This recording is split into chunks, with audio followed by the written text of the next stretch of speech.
What's up, everyone? This is Galaxy Eyes 1919, and today we're going to do the third and final part of basics for Yu-Gi-Oh! For beginners. So, hope everyone had a good New Year's. I did too.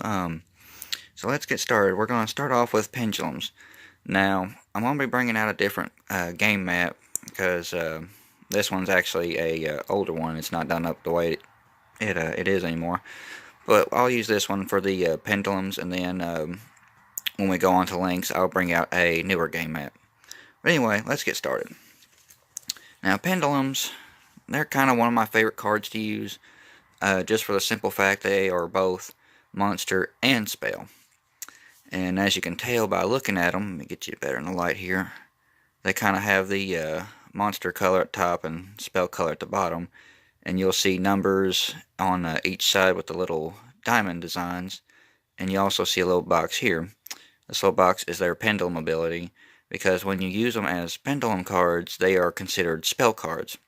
So they kind of changed the rules when they did this game mat. Instead of having 5 spells and traps, you technically have 7. Anyway, the reason for the numbers here on the underneath these diamonds is they are scales. And we're going to do a quick example of how to use the scales. This one for Odd Eyes Pendulum Dragon is scale 4. And this one for Double Iris Magician is scale 8. Oops, sorry there. Get where you can see it. So now we're going to go ahead and set the pendulum scale with 4 over here and 8 over here. Now they are technically considered spell cards. And the reason I bring up the scales is because those are monster levels that you can summon that are in between those numbers. But you can't play like level 4 or level 8. They have to be in between.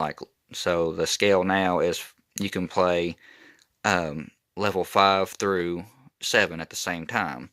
And this can be done out of your hand.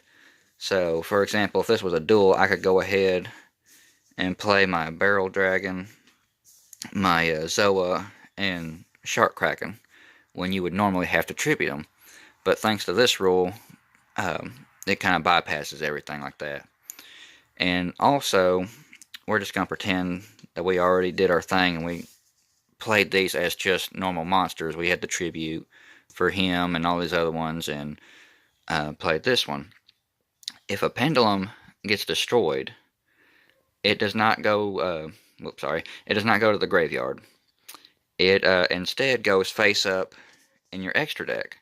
And if you have the pendulum scale set up, like, for example, 4 through 8, and I had a, let's just say, level 7 pendulum monster, if it was destroyed, it would go face up here, and I could automatically pendulum summon it back later on in the duel whenever I want.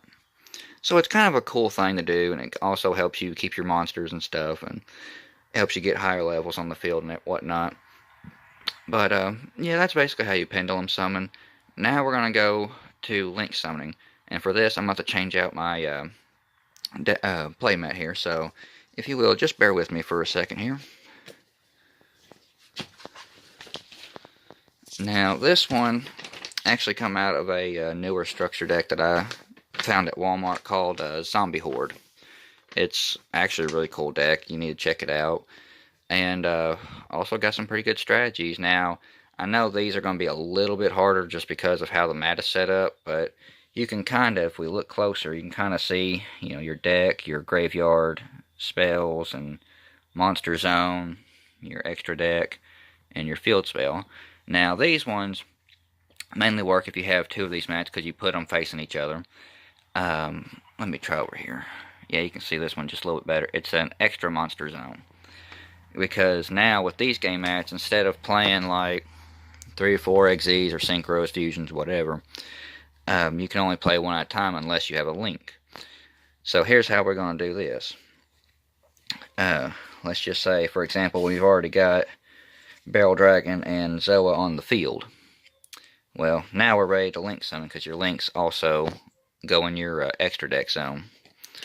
So that's in our extra deck. We're getting ready to link summon. This link monster only requires 2 monsters. So we tribute our 2 monsters, send them to the graveyard. Now, you can only pick one link zone, because once you pick one, the other one automatically goes to your opponent for their link monster or extra deck monster. So we're going to take this one over here on the right. I know it's hanging off, but like I said, you have to have two of these facing each other. And as you can tell, these are a little bit different because they have no level or rank. They also have some arrows, which they point in different directions. This one just happens to point up and down. And they're kind of like a ritual blue, but they have like a honeycomb design in the background. And also they have no defense points. That is actual, like it says they are linked to. Um, you could also use a link monster as part of another link summon, since he's a link 2 and a monster is a link 3. You can use him in one monster you have in your regular monster zone versus using 3 monsters. So I mean, it's a little bit difficult in some aspects, but in a way it's a little bit easier. So I guess it just depends on what kind of strategy you're going for. But yeah, that's basically it. And the reason I was bringing up this game mat and saying that it's different from the last one I had on here is because now if you want a pendulum summon, instead of having your own pendulum zones in between the deck, graveyard, and extra deck and field spell zone, they've narrowed it down to where you can only use one far edge spell and trap zone. So now if I want to set the pendulum scale with this new one, it would have to go like this. And now you can only have 3 spells or traps plus your pendulum cards. But it still works the same way. If I want to go ahead and pendulum summon from my hand, you know, I got my Shark Kraken right there.